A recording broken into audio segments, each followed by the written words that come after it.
আসসালামু আলাইকুম। সবাইকে ঈদুল আজহার শুভেচ্ছা জানিয়ে শুরু করছি আমার আজকের এই হাতে মাখা গরুর মাংসের একটি ঝাল ঝাল ঝুলকারি রেসিপি। আর আজকের এই ঝাল ঝাল গরুর মাংসের ঝুলকারি রেসিপিটি আমি রান্না করেছি চালের আটার রুটি দিয়ে খাওয়ার জন্য। তো আপনারা চাইলে এই গরুর মাংসের কারিটি কিন্তু ভাত এবং পোলাওয়ের সাথে অনায়াসে খেতে পারবেন। তো বেসিক্যালি আমাদের সিলেটের ট্র্যাডিশনাল খাবার হচ্ছে ঈদুল আজহা বা কুরবানি ঈদের সময় চালের আটার রুটি দিয়ে ঝাল ঝাল গরুর মাংসের ঝুলকারি রেসিপি।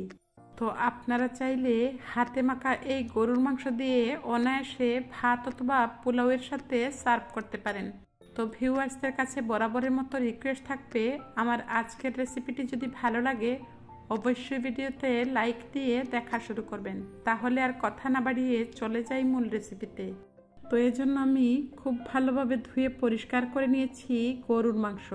আর এখানে 2.5 কেজি গরুর মাংস আছে হাড্ডি এবং চর্বি সহ। তো প্রথমে আমি এতে অ্যাড করে দিচ্ছি গোটা গরম মশলা। তো 4টি তেজপাতা, 4 টুকরো দারুচিনি, 4টি এলাচি, লবঙ্গ এবং গোলমরিচ দিয়েছি 4-5 টুকরো করে। এবারে আমি এতে অ্যাড করে দিলাম কুচি করে রাখা মেজারমেন্ট কাপের ভরে ভরে 2 কাপ পেঁয়াজ কুচি। এতে অ্যাড করে দিচ্ছি রসুন পেস্ট 1 টেবিল চামচ এবং আদা পেস্ট 1 টেবিল চামচ। তো যেহেতু মাংসের পরিমাণটা বেশি, আমি 1/4 চা চামচ করে আবারও রসুন পেস্ট এবং আদা পেস্টটা অ্যাড করে দিয়েছি। ভরে ভরে 1 টেবিল চামচ মরিচের গুঁড়া, 1 টেবিল চামচ ধনিয়া গুঁড়া এবং 1 চা চামচ পরিমাণ হলুদের গুঁড়া অ্যাড করে দিয়েছি। তো এই পর্যায়ে আমি এতে অ্যাড করে দিচ্ছি ভরে ভরে 1 চা চামচের মতো গরম মশলা গুঁড়া। আর এটি আমার হাতে তৈরি। এছাড়াও হাতে তৈরি জিরা পাউডারও অ্যাড করে দিচ্ছি 1 চা চামচ। এবারে আমি অ্যাড করে দিলাম স্বাদ মতো লবণ। তারপর আমি দিয়ে দিচ্ছি রিফাইন অয়েল 1 কাপ। এবারে খুব ভালোভাবে হাতে মেখে নিব। তো আপনাদের হাতে যদি সময় কম থাকে এইভাবে মেখে কারিটি তৈরি করে দেখবেন, খেতে কিন্তু দুর্দান্ত হয়। ও হ্যাঁ, তবে অবশ্যই মশলার মেজারমেন্টটা ঠিক রাখতে হবে। তো আমি 5 থেকে 6 মিনিটের মতো এভাবেই মেখে নিয়েছি। তারপর আমি হাতটা ধুয়ে 1/2 কাপের মতো পানি অ্যাড করে দিলাম। তো ম্যারিনেট করা মাংসটাকে আমি আধা ঘন্টার জন্য রেস্টে রেখে দিব। তারপর আমি সরাসরি চুলায় বসিয়ে দিলাম। তো চুলার আঁচটা মিডিয়ামে রেখে এটিকে আমি ঢেকে রান্না করব 15 মিনিটের জন্য। ফিরে আসলাম 15 মিনিট পর।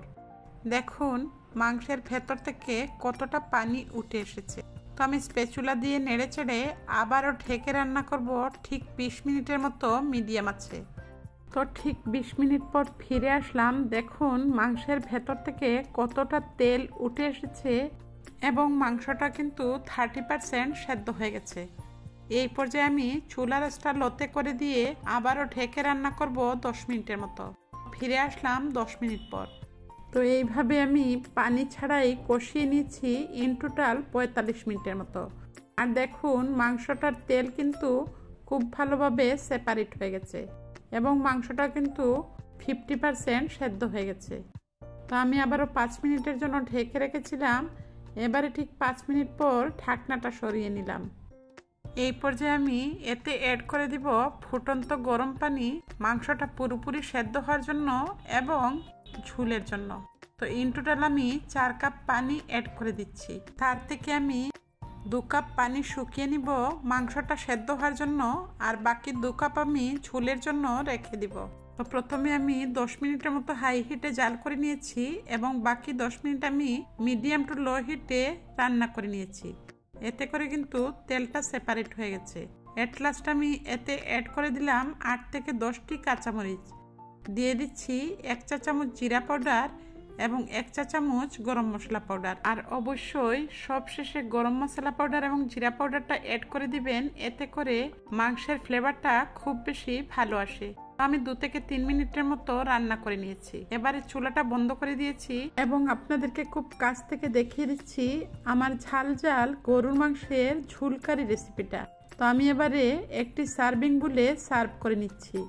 গরম গরম গরুর মাংসের এই ঝাল ঝাল ঝুলকারি রেসিপিটা দেখতে যতটা সুন্দর হয়েছে, খেতেও মাশাআল্লাহ অনেক বেশি মজার হয়েছে।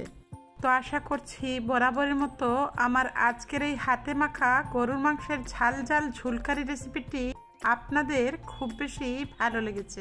ভালো লাগলে বরাবরের মতো রিকোয়েস্ট থাকবে, যদি চ্যানেলটি নতুন ভিজিট করে থাকেন অবশ্যই সাবস্ক্রাইব করে পাশে থাকা বেল বাটনটি বাজিয়ে দিবেন। আর যদি এই রেসিপিটি আপনাদের খুব বেশি ভালো লাগে, ইচ্ছে হলে ফ্রেন্ডস এবং ফ্যামিলির সাথে শেয়ার করতে পারেন। তো দেখা হচ্ছে নেক্সট রেসিপি অথবা ব্লগ নিয়ে। ততক্ষণ পর্যন্ত আপনাদের সবার কাছ থেকে আজকের মতো বিদায় নিচ্ছি। সবাই ভালো থাকবেন। আল্লাহ হাফেজ। আসসালামু আলাইকুম।